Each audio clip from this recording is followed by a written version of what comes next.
welcome to another edition of the Faithful Presence Podcast. I am your host, Reverend Michael Langer, founder and president of Faithful Presence, a ministry in Washington, D.C., equipping servants and leaders working in the public square to flourish as they participate in Christ's mission of making all things new. We do that through providing spiritual, emotional, relational, vocational, ideological, or maybe for the purposes of this episode, intellectual, cultural, and evangelical formation. We also work to support the local church in equipping their members for Christ-centered engagement in the public square. In other words, we are focused on whole life discipleship in the whole of life for the whole of the public square. We are trucking through this season. I feel like we're kind of hitting a groove here. We've had a lot of great guests. We've got a bunch more guests coming up. I'm not sure exactly what order they're going to come to you, but I think the paradigm we're going to use going forward is to have 2 to 3 guests per month, and then at least one podcast where we just talk about what's going on in the world and maybe a little bit about how to think about it theologically.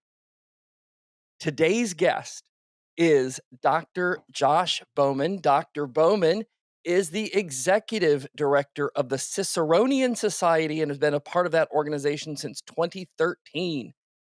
He recently served as the director of operations at All Saints Holland Anglican Church, which is part of the ACNA. He previously taught courses in American politics, law, environmental studies, and political philosophy at Hope College and Heidelberg University in Tiffin, Ohio, and also teaches online at Concordia University, Chicago, the University of the Cumberlands, and the Robertson School of Government. You thought that was enough? It's not. Josh was a postdoc fellow at the Eric Vogelin Institute of Louisiana State University in Baton Rouge after completing his MA and PhD in politics at the Catholic University of America in 2016. He received his Bachelor of Arts in Political Science at Lee University in Cleveland, Tennessee. And his scholarly research previously focused on the history of political philosophy and the intersection of Christianity and imagination with politics and thought, especially as it pertained to environmental politics. His first book, Imagination and Environmental Politics, The Aftermath of Thoreau, was published in 2018 by Lexington Books. He's currently working primarily on essays, especially on the topic of friendship, the role of the church, and surprisingly, with his bona fides and CV, intellectual discipleship. Josh is a Wilbur Fellow with the Russell Kirk Center and recipient of the Weaver and Salvatore Fellowships from the Intercollegiate Studies Institute. And as you're going to find out, he's just plain fun to talk to. Josh, welcome to the podcast. How the heck are you, man? I'm doing great, man. It's really, really good to be here. Thanks for inviting me. Yeah, I was trying to think, where did we actually meet? Did we meet through Acton, or did we meet because you were at a think tank uh, talking here in Washington? I don't remember which one it was. I honestly don't remember either. This is becoming a casualty of my busy life. I don't know. Hey, I met this guy.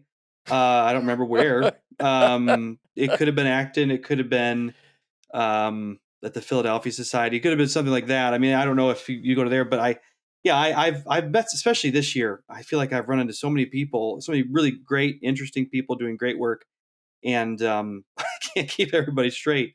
I'm the only employee of the Ciceronian Society, but someday when I have a staff, I'll have to have someone assigned. Hey, can you tell me where I met them? Okay, so this is how this works. My Okay. wife does that for me. Oh, perfect. And so here's what my wife does for me. When we go somewhere and I see somebody that I should know but don't know their name, because like you, and this is going to sound, what is it going to sound? Entitled? And I don't mean it that way at all. I do try to explain it to folks. I say, I meet about 1,000 people a year, hmm maybe more, between the conferences and the places I go and the Yeah. speaking. And it is very, very hard for me to keep track of 1,000 people a year that I've met and have them say, "Oh, hey, how are you doing?" I'm like, hmm "Yeah, I'm doing great." So I say to my wife, I'm like, "Hey, would you go over there and introduce yourself to that person and ask them their name while I'm standing there. And I so she respect does. that. So if you're hearing this and you see my wife coming at you, you know what you need to know is, I have probably forgotten your name. Yeah, so and then we were both at Acton together this year, right? I was not officially attending Acton University. I just happened to be in the hotel. But yeah, we were both. I live just south of Grand Rapids, Michigan, and so I happened to just visit the venue to see some friends who were coming in and out of what is a great event every year. And I wasn't able to attend the as an official attendee this year, but it is fantastic gathering in Grand Rapids every year that I have been to before. Really highly recommend it. Yeah, it's as I've mentioned on the podcast before, Anthony Bradley sent me to an Acton event in my final year of seminary, which just completely messed with my brain and kind of set me on the trajectory to end up doing this because I didn't know Christians thought about faith and work and economics and Hmm. political philosophy. Hmm. And then I go to this event out in California and I realize not only am I not the only one, but it's been happening for 2,000 years and I'm way on the bottom of the bell curve. Like like Yeah. I'm like, "Oh, wait, there is so much information out there." Hmm. Which brings me to the Ciceronian Society. Um, tell me a little bit, or tell our audience a little bit about the Ciceronian Society, why you chose the Ciceronian Society as a name, and kind of what you guys are up to. Yeah. So the Ciceronian Society encourages and equips Christian scholars as they serve the church, with the animated by the belief that the church is the best place for the cultural and civic renewal that we so desperately need in this country and in the West generally. I was not there at the beginning when we founded it. Initially, it was in many ways a refuge for Christian scholars in the humanities and social sciences. And I was not part of the conversation where they explicitly chose Cicero. I think there's quite a bit of surprise that his name hadn't been picked by these learned societies at that point before.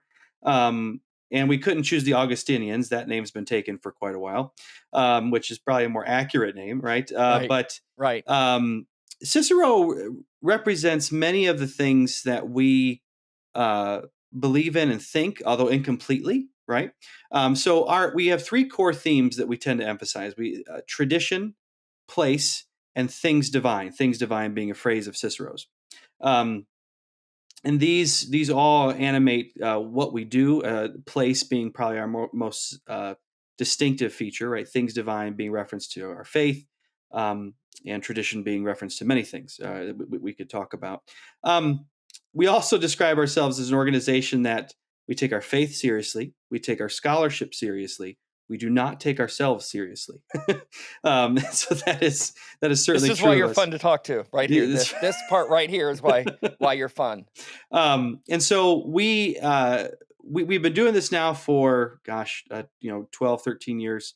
And we have conferences, a major meeting once a year, podcast that now is starting to go out uh, every 1 to 2 weeks right now, hoping to get to Yeah. weekly. We have a journal that's published, peer reviewed journal twice a year.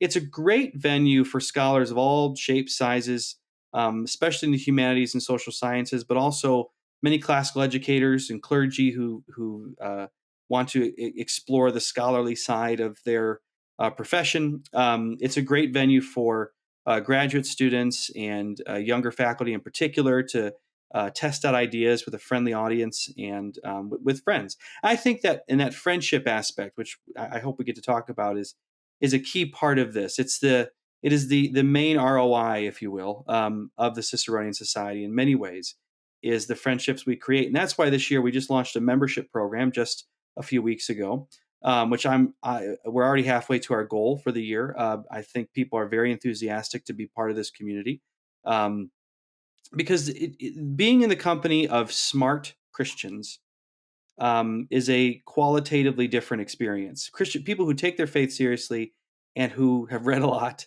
um, and who aren't necessarily arrogant about it, or who aren't pretentious, who aren't, but also who understand the importance of these things. And so, going back to Cicero, Cicero lived at the end of the Roman Republic. And while that might be a little bit of a dark side to the story here, and since perhaps we're living in the same place, um, at the end of the Republic, we're a joyful bunch. We don't Right. despair, but we also know that liberty, a free society, a peaceful society is a precarious thing, and so did Cicero, and he fought for it. He failed in the end, but he also laid the groundwork for the way so many church fathers and so many people would think and write and talk for all the way up to the present. In fact, Cicero was, the word isn't martyred. He's killed by Mark Antony's men. I think I want to say 46, 47 BC. I can't remember the exact date. But he's fighting for the republic. He doesn't want to be it to become the empire. Um, but he's killed in the process. But his writings live on more so than perhaps any other Roman, and his writings become just like the second, in fact, only to the Bible, become a foundational text for Western education for centuries. In fact, when the Gutenberg press is created, the first book, of course, off that is the Bible. The second is Cicero's On Duties, right? Because it's so much a part of who we are as a culture, and I think we've lost something by how few people know who he is, right? Cicerone, the number of pronunciations I get over the phone when I'm talking to a vendor for this or a hotel or someone, they're like, "This is it. This is the Caesarian Society? No, that's the opposite. Not Yes. No, Caesar." that's exactly us. The Ciceronian Section Society. That's That's right. what we're doing over here. Oh man. But no, and so it's been a joy to be connected to this. I came on a couple years after they started, as on a volunteer basis, and then a little over a year ago, we were blessed out of nowhere by an anonymous donor that allowed us for me to do this full time as a job, for now. And so, yeah, after years of just just living off of blood, sweat, and tears, making it happen every year, we're finally able to take it up a level. So I'm really excited. Well, that's great. So you said a bunch of stuff there, Hmm. and I want to, this entire podcast is going to be about unpacking that. So let's just start with one of the things you said is that there was really kind of a dearth of Christian intellectuals. Hmm. I remember, boy, this has probably been 2004 because I'm pretty sure I was in seminary or I was visiting and thinking about maybe going to seminary, and I was in my mid to late 30s, and I remember an article that was there on the maybe it was USA Today, but it was if evangelicals could pick a pope, it wouldn't be who you think. Yeah. And the article was about, like reader, Mhm. Jerry Falwell, who Pat Robertson is. Um, these are not people that Christians would pick. Yeah. That most Christians would pick a guy like John Stott or John Piper Hmm. or D.A. Carson, and you've never heard of them. Hmm. And why is that? And the reason that this article was talking about is because they're intelligent, they're very thoughtful, and they don't kind of speak hyperbolically in, especially in today's world. But the more I've been involved in seminary and then Acton, the more I have realized, just especially just even in talking to friends that have known me since I was in high school, that there is a pushback. I mean, there is a very Hmm. real pushback against, I would just say, intellectualism and Christianity. It is either seen as completely unnecessary or it is absolutely the road to destruction. That the Yeah. intellectuals are gonna take us down.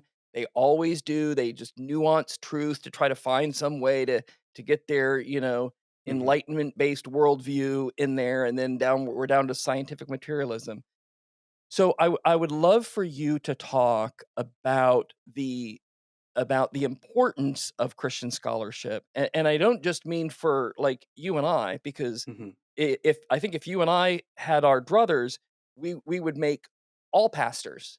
like this, right? Right? Maybe, I don't know. Yeah. Well, so would you just talk about maybe about the way that the culture perceives intellectual Christianity and maybe intellectualism in a broader scope and kind of how it impinges on the church doing what the church is supposed to do?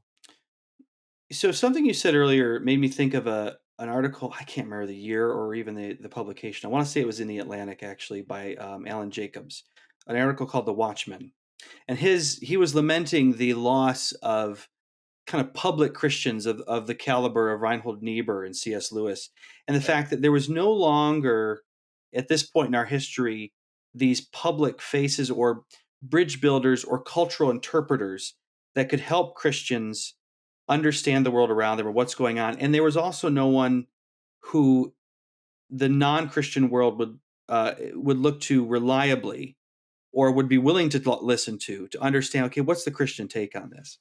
Um, and that loss of kind of public Christian intellectuals is upsetting. And I think who would evangelicals choose as the Pope?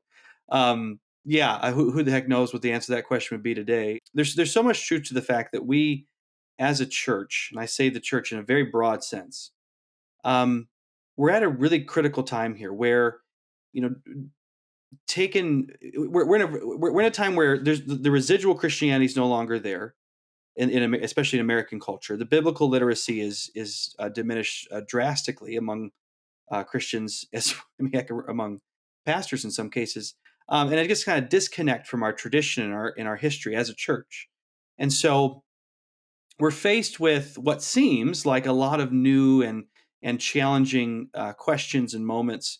Um, and there is a deep need for understanding our cultural moment, for understanding who we are as people, understanding why does this feel weird or seem strange, or why does this seem to challenge my faith? How does the Bible square with this question? Plus, one thing that's also different, even than just 100 years ago, is that changes now are so much faster than what anyone in history has ever had to deal with, right? You think about, there are agricultural practices at the American founding that Cicero would have recognized, right? It just separated by so much time, and yet not a ton of advancement there. I said, then starting in the 19th century, but especially in my lifetime. Um, when I think about, I went, from rotary phones to the cell phone to the watches. No generation in history has experienced this much change technologically and culturally this fast ever. I would argue. Um, and right now, uh, many people are many pastors, many Christians are ill-equipped to manage that. Often not necessarily their fault, but because we've neglected this intellectual discipleship. We've neglected the Christian life of the mind for essentially therapy. I'm not against therapy. I think psychological and pathologies are real, and we need to deal with them. But it's not just trying to cope or escape the challenges of our moment. We need to understand them, um, resist that which is sinful, and admire and uphold that which is good, true, and beautiful, and try to know the difference, which in our world is very, very hard to do. And I think there's an aspect of a suspicion of the intellectuals that has come down to us that has been, quite frankly, an act of the devil, right? A sense that Christians don't think; they just feel their way to this. It's just they don't need to, look all this Right. at all this stuff. And because there's some of it's earned, right? Because there's certainly, especially in our day, uh, an arrogance among in some intellectuals. Like, I'm the expert, just listen to me. There is an aspect of, well, we sent our kids off to that Christian college and they came back atheists, right? What did we do? Clearly, something's off here. I remember when I was in college, I was trying to choose between political science and theology after I left the music department. And the reason I chose political science was because the theology department, so many people I knew went into that and left and they weren't Christians anymore. Something was wrong. right? In that, Right. Yeah. and I think there is an element in which the suspicion is earned, but it's not. Don't replace arrogant intellectuals with no intellectuals. Replace them with better intellectuals. Um, Yes. and I think that's what I would love to see more of, and what I hope we as a Ciceronian society at places like Faithful Presence, let's cultivate those communities for our churches and for our children. Okay, so again, you've done one of those things where you said a bunch of stuff, and there's like 10 different roads I want to go down. You're welcome. Um, okay, so I'm gonna remind myself by holding this book up right here. Beautiful. It's a great book, The Quest for Community by Robert Nesbitt. We're gonna circle back. We're not gonna get out of this podcast until we talk about this book. Deal. And then I want to talk about this book too, which I know Oh you've yeah. seen. Yep. Oh Yep. yeah, Hmm. yeah. This The Hmm. Pastor is Public Theologian. This is just a great book. Hmm. Um, but one of the things that you said right there is, we send our kids off to college and then they just kind of go wherever. And I wonder how much of that has to do with primary education. And Hmm. and I know that I'm just give you a trigger warning right now, listeners. I am not slamming public education. What I am doing, however, is making an assessment of the curriculum that is being used. And that is, we do not teach the classics anymore. Hmm. People are not reading Cicero, Right. right? People are not reading de Tocqueville. People are not reading um, you know, the founding papers. We don't read any of those things anymore. And so because we don't read classical literature, then we lose the ability to do what Paul did at the Areopagus, which is a bunch of philosophers, Stoic and Epicureans, invite him to, hey, come in and talk to us because you're kind of a weird guy and, you got some weird thoughts and you should entertain us. Yeah. And he doesn't start off with in the beginning was the word. And he doesn't start off with in the beginning God created heavens and earth. He starts off with in him we live and move and have our being, and he's talking about their poets and the way in which they perceive the world, and he's able to quote them because he's read them, Yeah. because he's familiar with them, and that allows him to engage their worldview, right? And to Hmm. be able to kind of interact with them. And I wonder if part of the problem with, quote, sending our kids off to college and then having basically the foundation, they're like, oh, well, they came back a non-Christian. And I've been wondering more lately how much of that is the result of the fact that we're sending our children to college without the I would say without the wisdom and ability to think critically and to just take in the information they're being given like, "Oh, I guess this is the way it is now." Well, What would you say to that? oh my gosh. No, you've done the same thing to me, right? I could talk about this for hours and hours and hours because it's true. I was a college professor for a little bit, and the overwhelming majority of students are unprepared for that entirely. It doesn't really, with the exception of kids who are homeschooled or classical educated. Right. Most of the students who come to college, they need a little more time. And Um, let me just say that, so our oldest daughter is 30 years old now. mhm. She'd be thrilled for me to tell you that, but the thing she'd really be thrilled for me to tell you that is, that when she was in junior high and high school, and I would meet people, and they would say, Mhm. "Oh, where does your daughter go to this school or that school?" I'm like, "No, she's homeschooled." "Oh, really?" Yeah, right. Yeah, there'd be that thing, right? And Yeah, and and and now when I meet people, they're like, one, I would say the pushback is far less now because it's yeah, it's much far more less. accepted. But the other thing is, I tell them, I'm like, "Well, my daughter went to Auburn on a full ride academic scholarship and graduated summa cum laude. Mhm. Um, where did your child go? How much did it cost you?" Right? Because I'm trying to be a proud parent, and I'm also trying to go, "Hey, FYI, it's all about the preparation." And So, go ahead, well, sorry. and also about a different philosophy about what it means to be formed and be educated, right? I think there's one of the great tragedies of our time, which was true of my parents' generation, of my grandparents' generation, is this instrumentalization of education, right? What are you going to do with it? How are you going to make money with Right, it? How are you going to how are you going to get this education, this degree, and what is it going to do for you economically? That is it's an impoverished vision of education. It's why I'm more willing to to bash public education than you are, perhaps, because I think most of it is shaped that way. I refuse to send my children to public school for that reason. But I think there's, one of the reasons is that it's this, this moral desiccation of public education and all education generally, where, and even in Christian education at times, where, well, we don't want to study Latin or the Greeks or the classics because who's going to get a job with that? Um, I mean, which is bizarre when you think of uh, how the American founders were educated, right? I mean, you didn't even have to cite Cicero until the late 19th century because everyone read him so commonly, right? Right. Um, I recently learned that John Adams, he knew Cicero so well that one of the ways he would just deal with life sometimes, if he got really frustrated with his parents, he would recite a Ciceronian Philippic, because it just made him feel better. So Cicero therapy. But I mean, even in the golden age, right, as Carl Richard has written, is of classic reading was in the antebellum America. It was very common. It was part of everyone's education. Let me come back to this though, that Okay. because I've said this. There's two things that need to be said.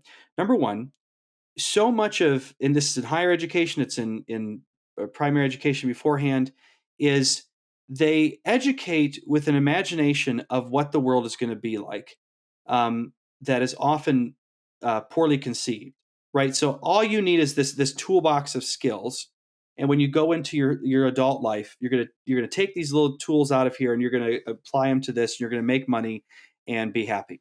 Well, that's ridiculous because especially right now, think of how often, just in our lives, right? How often the economy has changed, how jobs have shifted. I mean, AI right now, really?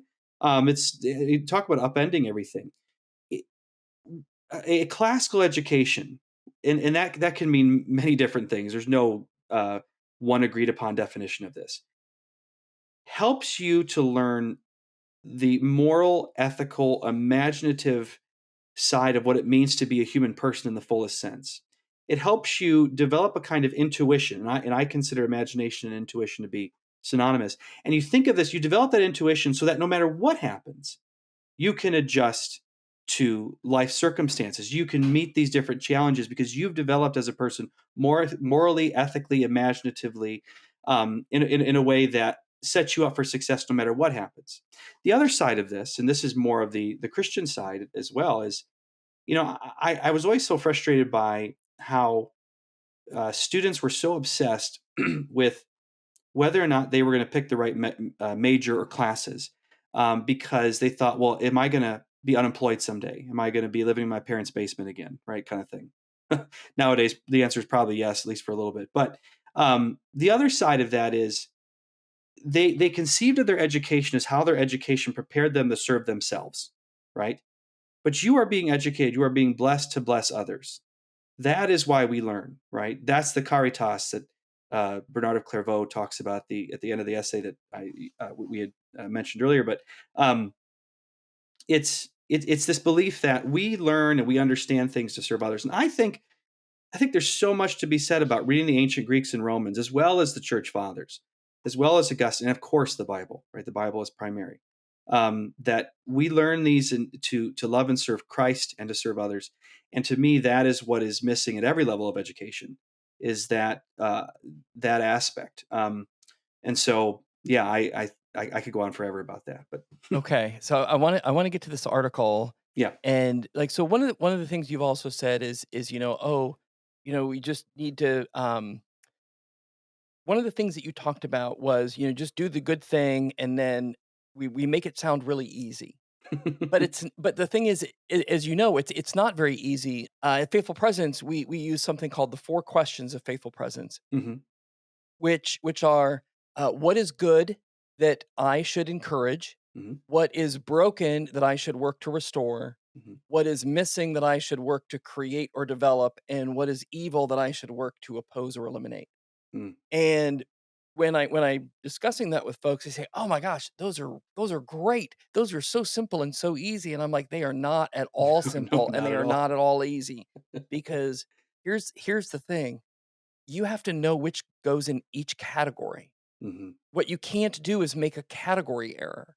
Yeah. The things that are good, the things that are virtuous is the things that get handed down to us from, Plato and Aristotle Hmm. and Cicero. And, like, so when you read and we've talked about this before on the house, on the podcast, when you read the house tables, which are like kind of how to live life, husbands and wives, masters and servants, fathers and children, this is Paul and Peter reinterpreting Aristotle, right? Hmm. Who most Roman citizens knew. They understood, "Oh, I Indirectly. see."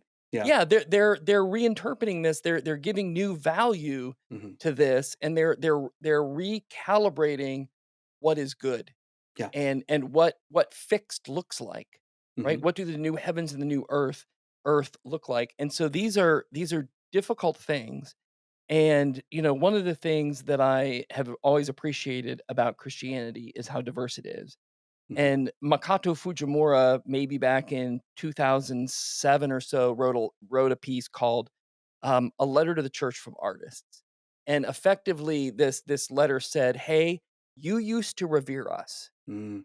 artists and the creative types and the painters and the sculptors and the people who composed symphonies.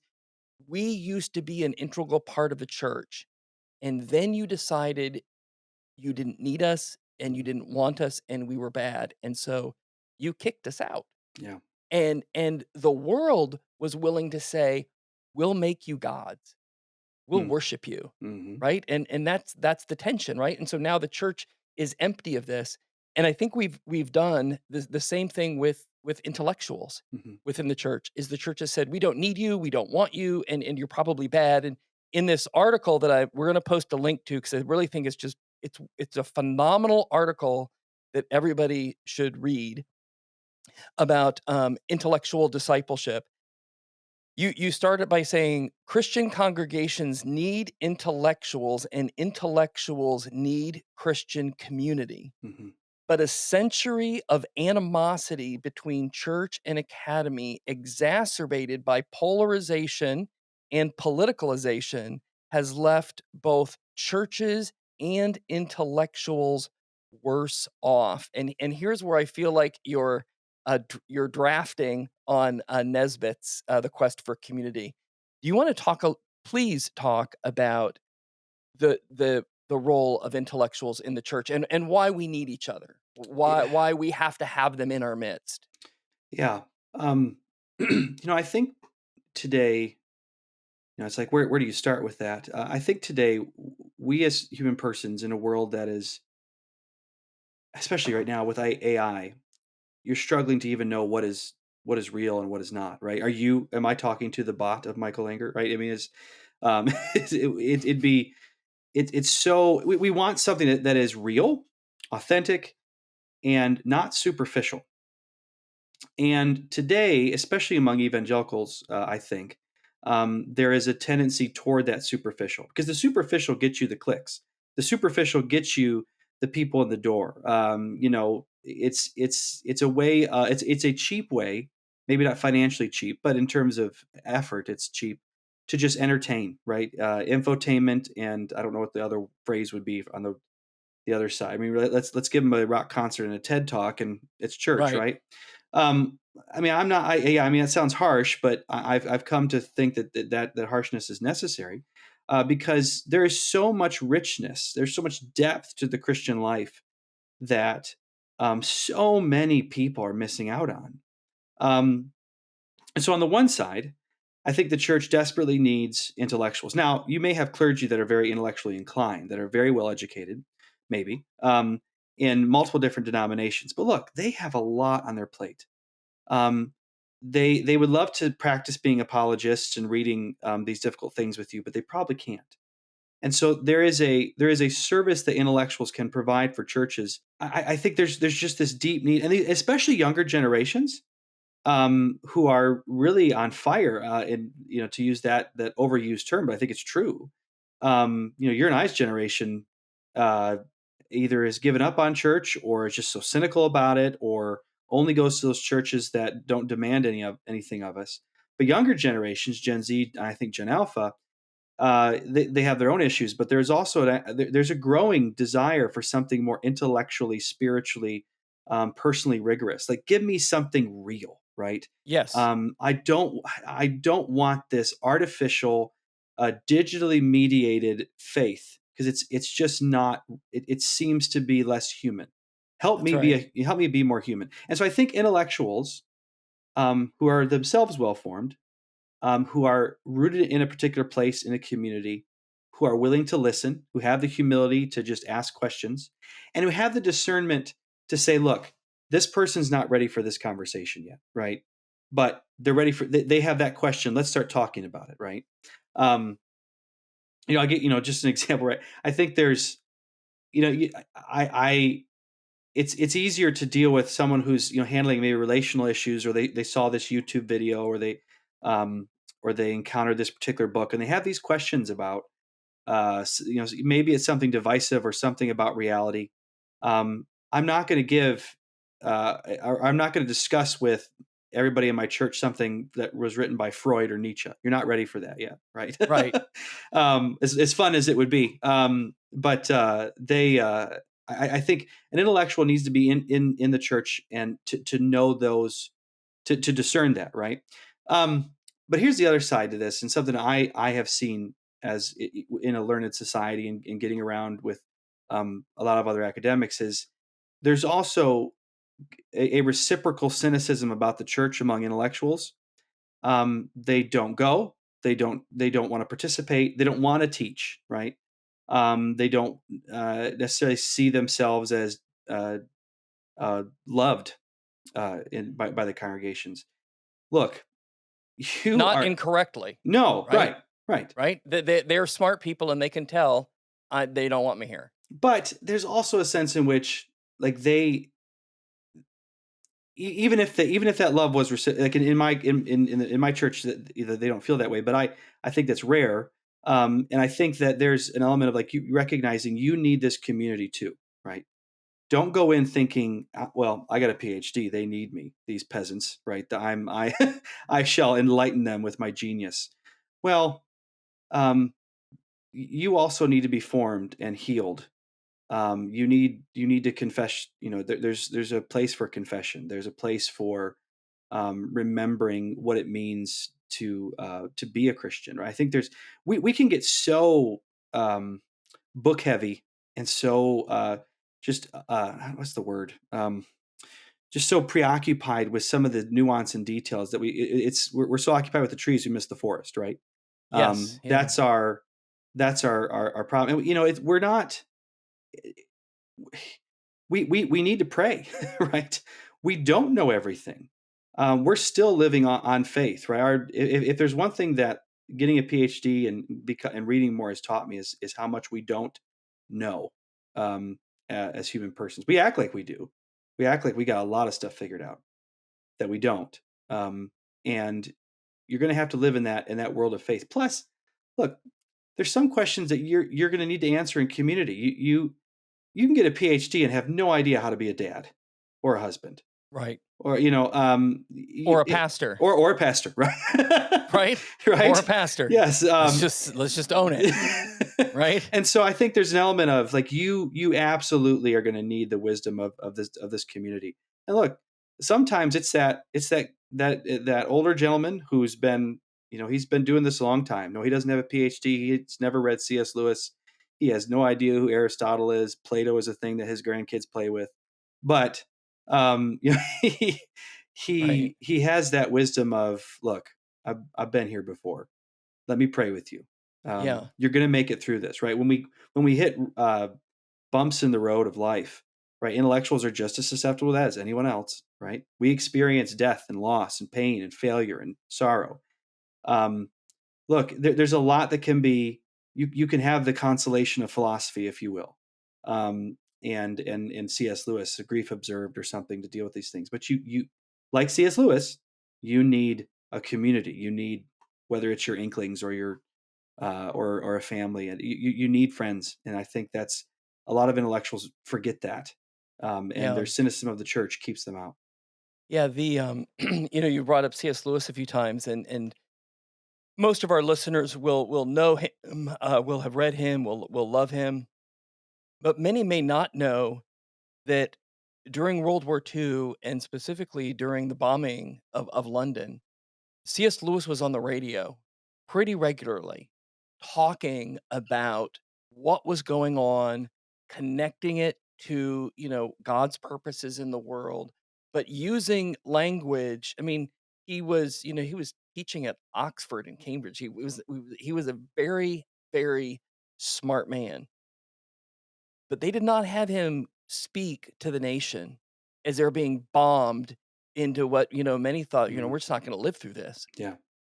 He was not brought on to, like, talk about the finer points of theology. He was talking about how do you navigate a world that seems like it's falling apart, and what hope can we possibly have, and how do we reorient our thinking? How is what's happening right now actually helping us to kind of cast off some of the really bad thinking we've had Mhm. about what it means for us to, like, live a life of happiness, right? It Mhm. may not mean the thing that we thought it meant. And so that's one of the things that I appreciate about C.S. Lewis is that the country recognized, even though many who listened to him, probably weren't Christians, Mhm. but they're like, "Oh man, C.S. Lewis, it was so helpful what he said." Mhm. And that we need that kind of having, like, so it would be great to be an Inkling, like, that would have been Yeah. great, and I'm so not that smart. But one of the things that you also said about these communities is the people who think they're smart. And so I'm part of a group that meets in Washington, DC, and, as I was inquiring about the group, one of the emails that I sent to the person who puts it on is I said, "I'm very interested in this group. I would love to be a part of it. I have 0 time in my day for theobro discussions." Um, right? And, and I said, "So, like, yeah, I need to know if there's, like, a contingent of theobro there, because if there is, then I'm just gonna take a pass." And, most of our audience will know what the theobro thing is. Um, and it really, so earlier you had said, something about, intellectuals who are arrogant Mhm. and think they know everything. And I would say, I don't think those 2 things go together. No, they Like, don't. I think if you think you know everything, you're not an intellectual and you're not interesting to me, because at Acton, there are a ton of smart people in the room, Mhm. and none of them are ready to throw down with each other. Mhm. And they're all ready, all willing to just listen and learn and talk a little bit. I'd love to hear you talk about this, how the younger generation really is thirsty for this, and how the kind of Theo Bro, kind of very, very narrow, very kind of didactic, kind of punchy gotcha intellectualism is a draw for them, and maybe what the danger is there. Gosh, there's a lot I could say there. I think, just going back to the humility piece of this. I mean, I used to joke with students. I'd say, you get a bachelor's degree to realize that you don't know anything. You get a master's degree to realize you don't know anything, and there's nothing you can do about it.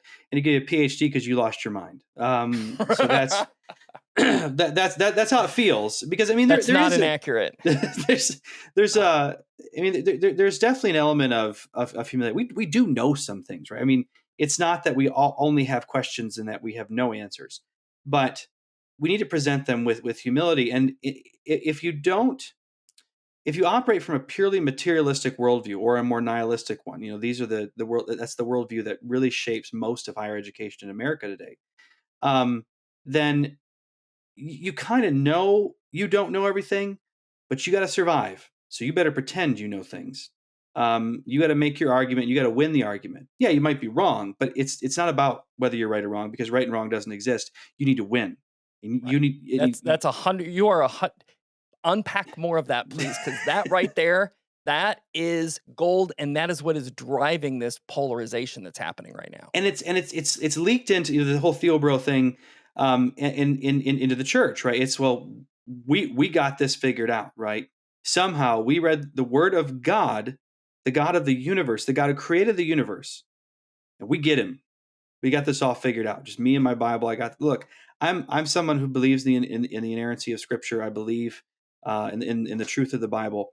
I don't believe in the inerrancy of Josh, right? I'm pretty confident there's a lot of issues there. Original sin is the easiest thing for me to believe in the world. I don't even need faith to believe that. It's empirically verified, but I think there's an element of this need for Christians to be humble among each other and to work well together. One of the things I love about the Ciceronian Society is that we are a community of Protestants, Catholics, and Orthodox, and it never, at least among us, it never creates an issue. It creates some great jokes, some funny things that we get. It's like, oh, hey, this is a Bible, Catholic. It's and they're like, Josh, I read it every day. Shut up. I mean, they're Right. it's those kind of obnoxious jokes, or Right. the Catholic will say, well, hey, Josh, your Bible looks a little small. What's going on there? Right. And so it's that humor is good, but also this Right. realization, like, look, all things are united in Christ, not in my denomination, not in my feelings, right? Not in this particular formula, right? It puts Christ front and center when you humble yourself that way. And so we got a lot to figure out, and talking to each other has been so beneficial.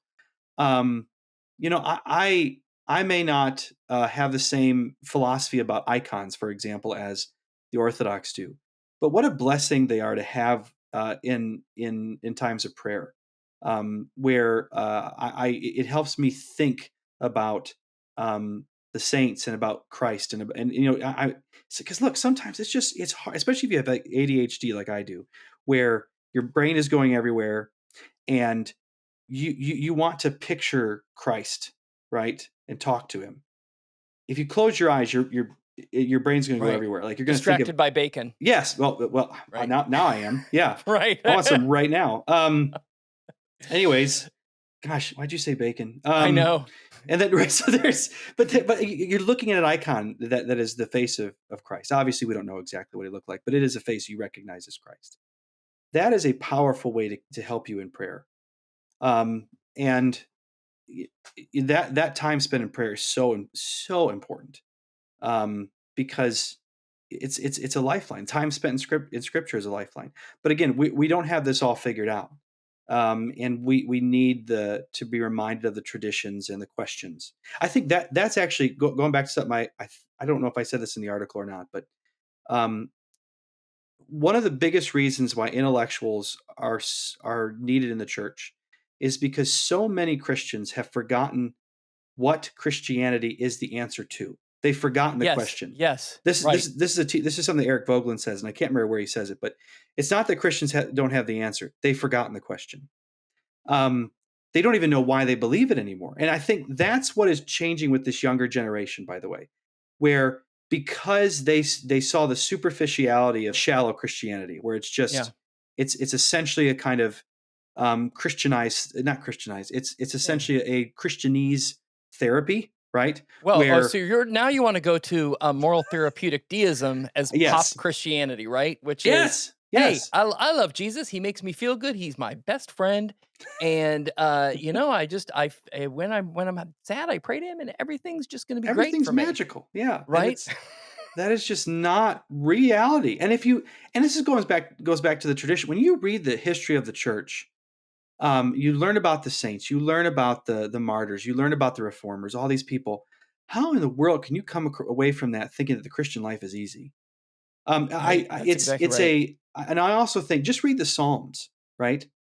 A psalm Christianity is very hard to live with. I mean, look at all the pain and the loss and the frustration, and the confusion, and the struggle in the Psalms.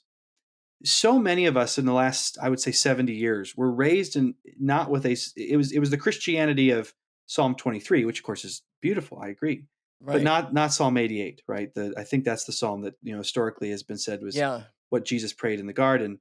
Um, there is, it's all the Psalms, right? It's that joy of Christ's provision and his love and his care. but it's also the pain sometimes of, where are you, God? What are you doing? And I think a intellectual discipleship helps us deal with that. It connects us to the history. It helps us let us pray with David and with Christ about with these struggles. It enriches the life of the mind, and it helps us remember, why we're Christians. It helps us remember why we're human. And Okay. yeah, All right. I'm gonna see if I can do this. I'm gonna try to navigate this thing. I made some notes here. I think okay. I'm gonna try to thread this needle on what you just talked about. I remember, it's been a while, probably 10, 15 years ago. I read a book by this guy, Christian Sharon, Hmm. who's I think he's a Lutheran. I don't know which genre of Lutheran, but he's a U2 fan, and he wrote this book called One Step Closer: Why U2 Matters to Those Seeking God.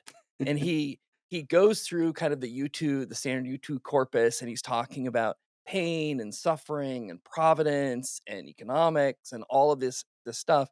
But one of the things that he says in this book that I really appreciated is that Bono and was just really kind of riffing off of Christ, and that is developing an ability to use Christian judo, right? Which was in because judo has this special space within the martial arts in that it doesn't attack.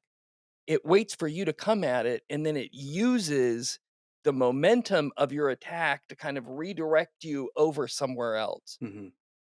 And how a lot of the songs of U2 are letting you kind of come at it with yeah, but what about this? And Bono saying, let me take some of the punches for you tonight as he writes a song about, his father battling cancer. Hmm. And just getting this sense of understanding kind of the full nature of what's happening. The other thing that I think made U2 very popular among Christians is I think it helped Christians to understand that Christians have the high ground on every moral issue Yeah. and on every economic issue and on Hmm. every political issue. We have the high ground. But as you said, we forgot how to articulate it. We Hmm. forgot how to ask the question. And so when we don't have intellectuals in our midst, then we lose the ability as the church to be able to know how to respond when somebody says, "Oh, yeah, well, this should be the policy of immigration." And you say, "Well, now, wait a second. So, sojourner is a very technical term used in Hmm. the Old Testament. It doesn't just mean anybody who kind of comes in contact with us. It's a very technical term. But that doesn't mean that the church shouldn't protect people who are running away from having their children raped and murdered and sold into slavery. But it is a little more complicated than either let everybody in or slam the border shut, right? That there's the way Christians think about that is needed. We need to think about that in a way that is well informed. And if we don't have intellectuals in our midst, we're going to lose the ability to do that. And then we become seen as irrelevant or extreme. Yeah, and intellectuals have an issue here. I mean, on one hand, we do add that nuance. We bring back the questions that you forgot. The problem is we swim in a culture that doesn't like nuance, right? We want the brief tweet, right? We want the meme. We want the 30 to 60-second short video. We want to Um, win. we want to win, and we definitely don't want to think. We want the information. We want as much information as we can possibly get that we're all going to forget, and we want it in as quick, like the sound bite, right? That if you can, the Abraham Lincoln would never get elected today because there's no way that guy could actually be good for a soundbite. We have some good quotes from him, Right. but I mean, he and Stephen Douglas debated for what, 8 hours? Right. Years Right. ago. I mean, Right. and people Exactly. showed up and Exactly. they brought a picnic with their family. They sat on the lawn, listened to him. I mean, that's just unheard of today, right? Um, we don't want nuance because and this is very much a medium and a message type thing. I think Neil Postman, Marshall McLuhan, and others were right about this. Is that we Christian the Christian intellectual is not going to fit well in today's modern mediums because we realize that, like, hey, there's nuance here. And going back to what I mean, immigration is a great example where This is not black and white. This is very, very difficult. You can't just look at the Old Testament and be like, well, this is our policy. It's not, it's much more difficult. Right. There's no Right. such thing as a state, or necessarily defined territorial boundaries in the Old Testament. There are a little bit with the tribes, but it's still not that careful. And this also gets to a thing where I think intellectuals have a lot to offer if we just start talking about it more clearly. It's that whole, who is my neighbor question. And what does it mean to love your neighbor? Jesus is pretty expansive when he says who your neighbor is, I think, in the Good Samaritan story. But what does it mean to love your neighbor? And this gets to a point that I think is I brought up in the article about on the one side, intellectuals are often they want prestige, right? Prestige is a currency in which universities trade. The problem is that prestige can be granted by people that should not grant it, or that should not grant it to Christians, right? I don't want to be granted prestige by certain organizations because, like, if I'm prestigious in your eyes, I'm doing something wrong. Um, and so I think there's a challenge there. There's also a challenge where love thy neighbor is not going to look like love to everyone. Sometimes it's saying, look, you're sinning and you're in pain and you need to repent and you need to do this. Well, you don't love me. You're telling me I'm wrong. No, I do love you. I'm telling you you're wrong. Right. Right. Um, and so I think today, trying to carefully explain what it means to love thy neighbor is so important in particular. And I think intellectuals can add some nuance to that. How did the church fathers think about this? How did they change the way that the Romans thought about it, right? What was the shift there? Um, how did they change the way we thought about friendship and the way we thought about community? Um, and how are you going about this unthinkable? I mean, going back to Acton University, one of the great things about Acton is they've been so good on the questions of poverty and rethinking it, right? Yes. Yes. So love thy neighbor, write a check. Well, no, you're No. completely missing the point. Like, That's is there right. times where that makes sense? Of course there is. But most of the time, that is not what is causing the poverty. It is something much more fundamental about the relational breakdown. It might be rooted in the diet. It might be rooted in their friendships and their education level or mental health, especially with homelessness, with mental health. It's not as simple as writing checks, building homes. That is not the way the world works. It's not who we as human persons are. And so when we as Christians add nuance to that, it doesn't fit well in a tweet. But Right. Right. so I think, and that's also why, by the way, that's also why younger generations are loving these long form podcasts more. They're not Yes. they're not tuning Yes. into the news because it's all just a bunch of clickbait and quick things. They're turning into long form podcasts because if you're watching this thing, we can get into more details than you're going to get in the newspaper or the television because it I just cut this works all better. down to 45 seconds. Oh, This whole great. thing, Okay, everything we're perfect. doing, no. But so this is one of the things that our chief of staff said is, you do need reels, right? Yeah. So the post production folks, they do come up with these 30 to 45-second reels, which we post in social media.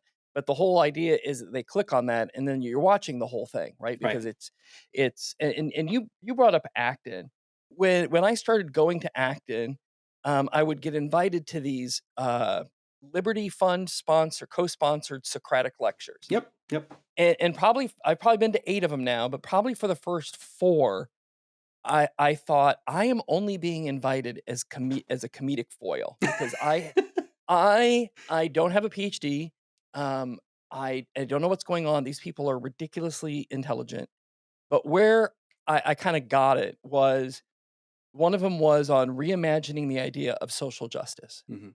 And, there's like 13 people in there and, you're debating and discussing and you're trying to make your point. And they were talking about like the market and, the importance of not giving a handout and the importance of like, people need to work. And at the time I was pastoring in Iowa City and I was on the local homeless coordinating board. I was also on the downtown business district. And I said, you say you guys want these folks to, to get a job. Yeah. Yeah. Okay. And, when they apply for a job, what phone number will they call? And they're like, "Well, I don't know." I'm like, "Okay, so, here's the thing. If you want a homeless person to have a job, they're gonna need a phone." Mhm. And so one of the things we've been talking about here is like, free handout assistance program. Mhm. Okay, well, you know what? The phone? Like giving a homeless person a phone reduces their medical costs ridiculously, Hmm. right? It allows them to apply for, a job. It allows them to get a phone call back. I mean, it allows them to not be completely disconnected from the community. And so, yeah, it's maybe $40 a month, maybe it's $20 a month. Hmm. But there are certain things that you have to understand, and there's also, the we're going to have a podcast soon on policies regarding the service averse homeless population, Hmm. right? There are some homeless people who, because of their mental illness, there's no job retraining program for them. No. And so are you gonna just say, "Well, if you can't get a job, I guess you're gonna starve." Well, you know what? That's not dignity. Hmm. That's not love of neighbor, Hmm. and it's complicated. Um, and that's one of the things I love about Acton is you get people around the table who don't agree on everything, Right. and they are wrestling through connecting the Christian faith from the Orthodox or Catholic or Protestant perspective to the real world economics and political situations that exist. And that's in large part what Ciceronian Society is doing also, right? Yeah, I think in developing that faithful presence, as you know, I think you so aptly name this organization is that they're you, but also realizing that the faithfulness of that presence may not always be judged as faithful. Depending on the context you're in. So going back to the homeless situation, let's say you're on Right, one of those boards, and you're like, look, I don't want to write these checks to these people. You're actually doing them more harm than good. right, You look, well, what kind of Christian are you? Why wouldn't you give these people money? Like, look, I would love to give them money someday, but if I give them money right now, they're not going to know what to do with it. They can't open right, a bank account. They right. have no address. They have nowhere to hide the money. So, if they get robbed or there's all these different things where you 100%. have to realize that faithfulness, whether you're in the academy, whether you're in church, whether you're in whatever workplace, it's going to look different place to place. It's going to look different in these different ways, and you need to be formed. Your imagination, your intuition needs to be formed in a way that contributes to that faithfulness, and not to be measured by non-biblical standards. Right? I think that is one thing that is different between younger generation Christians and our generation and older. Is so much of success, failure, prestige, um, best practices, if you will, came from sources hostile to Christianity. And I think that has become quite dangerous to Yes, us, right? right, We talk about seminaries. I think this is one of the problems with the seminaries is that they have often defined whether or not they're doing a good job on markers, metrics that don't originate from they're not theological. They don't originate right. theologically. They don't Yeah. originate from the Bible or from Scripture, or even church tradition, right? And I think there's a lot to be said about a need to get away from that problem. Yeah, I wanna give you a chance as we kinda move towards the closing to talk a little bit about your upcoming conference and, Yeah. the journal, but one of the things that I wanna just kinda circle back on this whole, acting thing is at the end of I don't know, maybe I was talking to, um, I don't know who I was talking to. I might have been talking to Chris Armstrong Oh about yeah. w I'm like, "Why do you keep inviting me to these things?" And he said, "Well," I said, "'Cause I feel like I can't keep up with these people intellectually." And it's I mean, I would go through the readings like 3 or 4 times. I'm making tons of notes. I get in there and, Jordan Baller comes in and he's like, "Okay, here's what we're gonna do. Mhm. Here's our first question." And I'm like, "I have literally no idea what just got said." And I read all the readings, right? But what he said to me was he said, here's the thing. Um, you're not here as a comedic foil. Mhm. You're here because community matters, and you're here because you pastor a church in a town that is involved in this, and you Mhm. know these people. And so some of the folks here are gonna teach you the academic and the way things about thinking about things that you haven't thought about yet. But you're going to push back on them and saying, "Okay, well, that's a great academic idea that you had, but, you've just been in the academy, and I'm living with these people, and they're coming to my church, and Right. I know them, and I'm in community with them, and I am telling you, you do not fully understand this." And he said to me, "And this is what Acton is about. We wanna bring" and this goes to Robert Nesbitt, which is the importance of community. is we are all getting stronger together by talking and by learning in community. And the irony there with Nisbet, as I know people that knew him personally, and he writes, that book is brilliant, and I cannot, The Quest for Communities, a cornerstone book for the Ciceronian Society in many ways. But Nisbet himself wasn't very well connected to his own community. If you read so there is an Yeah, element of that where, and I think that's why Chris is right about you coming to these things where, look, we intellectuals can't live in our we don't live in an ivory tower. That's a funny right. notion, but we can get so isolated and just be so abstract that we lose touch with the real world, right? Um, just like people who get so addicted to the digital world and to social media become essentially like, oh, is Twitter real life? No, it's not.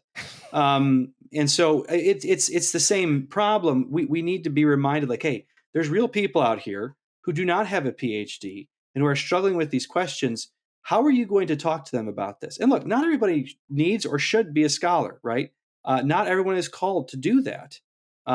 Some people are called to very different things, but we're all going to face questions and challenges and struggles, and we need to do that in community, because when we're isolated, the more disaffiliated we are, the less attached we are to place and traditions and to communities, the more susceptible we are to heresy, the more susceptible we are to politicize the crap out of everything, because there's nothing between us and the state. There's less civic associations.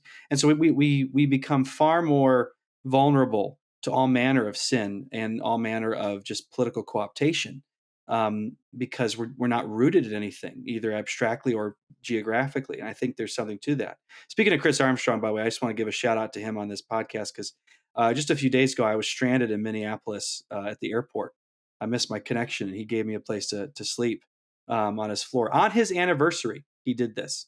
Really? So yeah, he's Wow. the real deal. He's a good guy. And I was grateful for that. He's been a good friend for a long time. Uh, so But I do want you to tell us, like, so if I'm sitting here thinking to myself, yeah, I'm kind of an aspiring intellectual, like I do sometimes. I'm working on my PhD right now. I'm in a delimiting course where I'm supposed to like decide how I'm going to study my question, mm, the methodology, the methods, which category it falls in, kind of how I'm gonna go about doing the research on the role of Karl Marx, Antonio Gramsci, and Douglas Hyde on modern American evangelical public square theology, colon, how a faulty eschatology changed the church, but not the world. Right? And so as I've been going through this course, I've been like, "Oh, I don't know how I would prove that part. Maybe I need to change the question to do this thing." So if I was out here doing this and I think to myself, "Man, I'm looking for community. I love Cicero. I love not taking myself seriously." How would I connect with the Ciceronian Society? Tell us about your journal and tell us about your upcoming conference. well, first of all, the answer to your question there is Vogelin's understanding of Gnosticism. That's what kind of unites all those influences. So the Gnostic influence on the church. And anyways, that's me being a PhD advisor, right? I just did that Whew, for you. You're welcome. thanks. I'm done. No, but done. The assignment's Done. done. That's so Excellent. easy. Um, Gnosticism, one word. I mean, yeah, I mean, right. Well, I don't even want to go down that road. So, you know, it's will the Ciceronian Society appeal to everyone? No, but if you appreciate the Christian life of the mind, you're willing to ask questions, you're willing to listen, you're willing to admit when you don't know something, and you're willing to talk about the things that you do know. I mean, we got a place for you. You don't have to be a member to come. There's no gatekeeping thing. We will probably have to cap the registration, but as long as you pay the registration fee and you show up and you're friendly, welcome, please. So our conference is our main event. That is what we're known for. It happens. We try and have it happen every March, usually about 2 to 3 days. We move around the country and do to different places, usually on a college campus if we can do it. And it is a great time. We have scholarly panels on all kinds of different topics. This year we'll have a keynote speaker. We don't always do that. Sometimes we'll have a keynote panel, breakout sessions. But I think what most people come to do is to spend time with people that they admire and want to talk to. There is something very, very encouraging and strengthening and what's the word, enriching about talking to other people, even if you don't know everything, right? You feel that you're an imposter, right? Because you're like, I haven't read all these people. Who the heck is Robert Nisbet, right? Right. Um, but it's like encountering, well, not the living well, but a living well. Yeah, that's right. That's In right. in That's in right. in in the sense that deep calls to deep. It's like, you know what? I don't know everything you're saying, but there's a depth to what's going on here that I would like to draw from. And I'm not ready to go all the way down to this well, right? Yeah, gosh, you just gave this paper on Philip Reef, who's not a Christian, he's this pagan Jew, but at the same time, he has this brilliant understanding of the therapeutic and the three world cultures. And I'm really confused. I can't read this book, but man, the way you described it, he's onto something. Or the same thing with Eric Yes. Vogelin, or the same thing with Cicero, right? Um, I think there's something to be said about being in a community of those people that makes you want to read more, to write more, gives you ideas. It just gets you excited, right? And do we always talk about smart things? Absolutely not. No, sometimes the conversation turns in directions that you're like, really, guys? Are we ever going to grow up? And the answer, of course, is no. No. But I've heard some of the best jokes I've ever heard. I've heard at Acton. I'm just well, gonna yeah. say, because they know how to like, hey, so now I've just given you my whole thing on John Paul II's view of subsidiarity, and hey, did you hear the one about? Right? Yeah, And exactly. you're What? like, I yes, can't even yes, spell more of subsidiary. this, please. Right? But I mean, our conference is March 12th through the 14th at Creighton University in Omaha, Nebraska. You can find that's in 2026. You can find more information on our website, ciceroniansociety.org, where you can also find our own podcast called The Sower, which I co-host with a couple other different people. We swap episodes here and there on all kinds of different things related to our themes of tradition, place, and things divine. Commonly at our conference, you're going to see grad students and faculty throughout the humanities and social sciences, as well as independent scholars, clergy, people from nonprofits and think tanks. You're welcome to present or propose papers and panels on different subjects. The proposal deadline is September 1st, 2025. We give out some awards for a book, for example, the Herbert Storing Prize on the American Founding is something that we do, as well as the Batchelder Award for the study of place, and the Peter Lawler Award, which recognizes an individual who has helped mentor and inspire other Christian scholars in different ways. And so it is a great time. And then we also have our journal, which is a peer-reviewed journal. It's interdisciplinary, called Pietas. Typically, articles come in from all kinds of disciplines, especially in the humanities and social sciences. It is peer-reviewed, so it needs to be something that's ready for that. We also do book reviews of scholarly works. Right now it's an open access journal. It's published twice a year. I'm getting ready to publish the next one this week. And we'll have everything from C.S. Lewis to Thucydides to economics to World War II to linguistics, something in Latin, all these different things. Oh, you don't need to wear a toga to come to the Ciceronian Society, But you or can. you, But you can, yeah. right? Well, you know what? I'm gonna No. I'm gonna say no. I mean, look, Okay. I mean, maybe we can be selective. I mean, you don't want to see me in a Okay. toga. Let's put it that way. That you won't be able to unsee that. You don't need to be able to speak Latin. My Latin is terrible. At least it is now. But yeah, I mean, if you like to laugh, you like to think. We are a good crowd to be a part of, and you're certainly welcome. Um, and if you have ideas for podcasts or for presentations or for journal articles, you're welcome to email us. I'm happy to say, yeah, bad idea, but go here. Or hey, yeah, we'd love to see that here. That'd be a great idea. Send it in a proposal. And so I think there's just a lot of potential for this. We're growing really fast. I think we've really found a niche of Christian intellectuals who love to be in each other's company, and I'm really encouraged. Okay, great. Well, thank you so much for joining us. It's been, I mean, we could, just so you know, we could go on for like 3 hours, It's I think, true. because Yeah. it's just like, no, I got notes here, I got stuff I didn't even get to. Mhm. And so maybe we just have to do another one, later. But this Sounds is good. great. Thanks, Josh. Thanks so much for coming on the podcast. Thank you, Michael. It's a pleasure to be here. And that is it for this episode of the Faithful Presence podcast. You know what to do. If you liked us, loved us, let somebody know, let everybody know. You can share this, you can interact with it. We really, really do appreciate doing these. The thing that I appreciate perhaps most of all is getting to have extended conversations with people who I just think are phenomenal and I really respect. But I also appreciate the work that is done after I hit stop record that makes this thing sound amazing. And so I want to thank Andrew and Josie and the other people who get involved in this to make it happen. Thank you so much. Thank you for all of you who, especially those of you who work in the public square. I just say, receive this blessing. And now may our Father in heaven make you one as he and his son are one, so that the world will know that he loves them and sent his son for them. Amen. Blessings to you all. See you later.